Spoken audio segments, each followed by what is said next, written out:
আমদানির দোহাই দিয়ে খেজুর সিন্ডিকেট, গলাকাটা দাম হাঁকিয়ে বড় অঙ্কের মুনাফা, আর এ নিয়ে রোজা এলেই বাজারে পড়ে যায় হইচই। এবার যেন সেই দিন ঘুরিয়ে আসতে চলেছে। মরুভূমির সুস্বাদু ও ব্যাপক চাহিদার এই ফল এখন চাষ হচ্ছে দেশের মাটিতেই।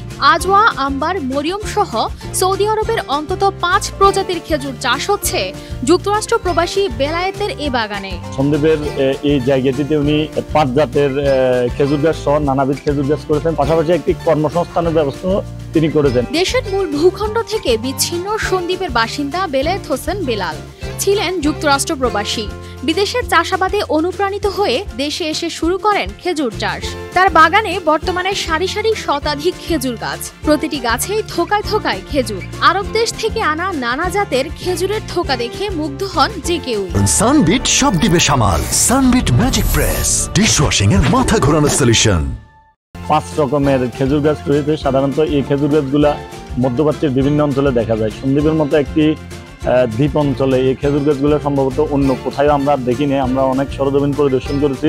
প্রথমবারের মতো আরবের খেজুর চাষ করে সফলতা দেখছেন বেলায়েত। সন্দ্বীপের এনাম নাহার মোড়ে বছর 2 আগে 30% জায়গায় কৃষি খামারের শোভা পাচ্ছে সারি সারি খেজুর গাছ। সন্দ্বীপের হারামি ইউনিয়নের 6 নম্বর ওয়ার্ডের যুক্তরাষ্ট্র প্রবাসী বেলায়েত হোসেন তার এই 30% জমিতে উনি এই খেজুর গাছগুলো করেছেন। খেজুর বাগানের বিচিত্রতা হলো এখানে নারী পুরুষের ভেদ আছে। পুরো বাগানে একটিও পুরুষ গাছ না থাকলে ফল হয় না। পরাগায়নে দরকার হয় পুরুষ গাছ। খেজুর গাছের পরাগায়ন পোকামাকড়, মৌমাছি কিংবা বাতাসের মাধ্যমে কমই হয়ে থাকে, তাই হাতে অথবা মেকানিক্যাল পদ্ধতিতে পরাগায়ন করতে হয়। বাগানে 100টি স্ত্রী গাছের সাথে মাত্র 1টি পুরুষ গাছ থাকলেই পরাগায়নের জন্য যথেষ্ট। এসব কৌশল রপ্ত করে খেজুর ফলানো হচ্ছে দেশের মাটিতে। পুরুষ ফুল নিয়ে আমরা এখানে এটা ব্যবস্থা করি। এরপরে যা এটা আবার কতটুকু দিতে হয় এটার একটা ম্যাপ আছে, আন্দাজ আছে, ওটা হিসাব করে দিতে হয়। তো বিশেষ করে আমরা দুজন মিলিয়ে আমাদের ম্যানেজার আছে, ম্যানেজার সহকারে আমরা এগুলা পরিচালনা করছি। মূলত দেশে আরবের এই প্রজাতির গাছ পরিচর্যায় বাগানে রয়েছে অভিজ্ঞ শ্রমিক, যারা দীর্ঘদিন ওমানের খেজুর বাগানে কাজ করেছেন। হ্যাঁ, আমি দীর্ঘদিন ওমানে 16-17 বছর ছিলাম।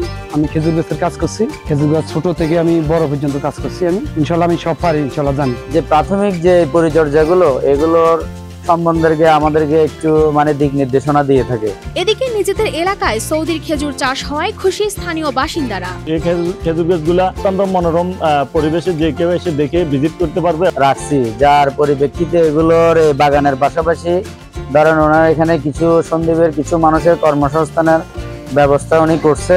এই খেজুর বাগানকে পাইলট প্রকল্প হিসেবে বিবেচনায় নিয়ে সার্বক্ষণিক পর্যবেক্ষণের পাশাপাশি প্রয়োজনীয় পরামর্শ ও সহযোগিতা করা হচ্ছে বলে জানান উপজেলা কৃষি কর্মকর্তা। এখন পর্যন্ত খেজুরের পরাগায়ন হয়েছে এবং আমাদের ফল ধরেছে, এবং এটা এখনো আমাদের অনেক পথ পাড়ি দিতে হবে। পরিপক্ক অবস্থায় আসা পর্যন্ত অপেক্ষা করতে হবে। পুষ্টি ও ঔষধি গুণের দিক থেকে খেজুর সমৃদ্ধ একটি ফল। খেজুরে থাকা ফ্রুক্টোজ ও গ্লাইসেমিক রক্তে শর্করার পরিমাণ বাড়ায়। চিনির বিকল্প হিসেবেও খেজুর ধরা হয়ে থাকে। এছাড়া খেজুর আহারে বাড়ায় হজম শক্তি আর রক্তের স্বল্পতা কমায়।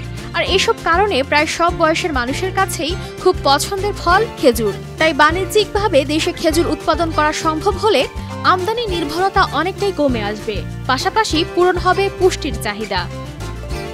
News desk, RTV।